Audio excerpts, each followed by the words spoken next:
Welcome to Penrose Learning, where we make understanding easy. In this video, I will explain how to play a Sudoku Cube. This fascinating puzzle combines the spatial challenge of a Rubik's Cube with the logical rules of Sudoku. Your objective is to arrange the numbers 1 through 9 on each of the cube's 6 faces. Every single face must display each number exactly once, ensuring no repeats. It's a fantastic way to engage your mind and develop both your spatial reasoning and logical deduction abilities. Let's start by building your first face. Pick any side to begin, perhaps focusing on getting all the number 1s or 9s in place. The centerpiece of each face is fixed, so it determines which numbers belong on that side. First, align the 4 edge pieces around your chosen center. Then, carefully insert the 4 corner pieces.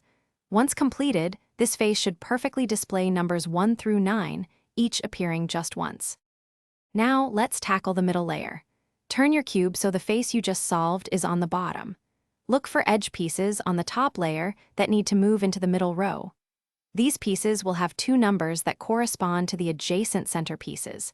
You'll use a sequence of turns, often called an algorithm, to correctly place each of these 4 edge pieces.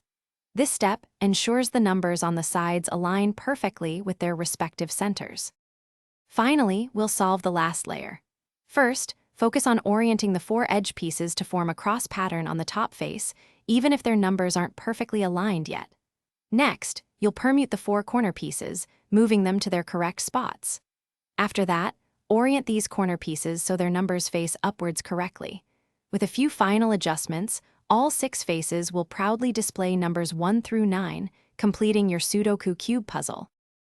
Thanks for watching. If this was helpful, leave a like and consider subscribing. See you next time.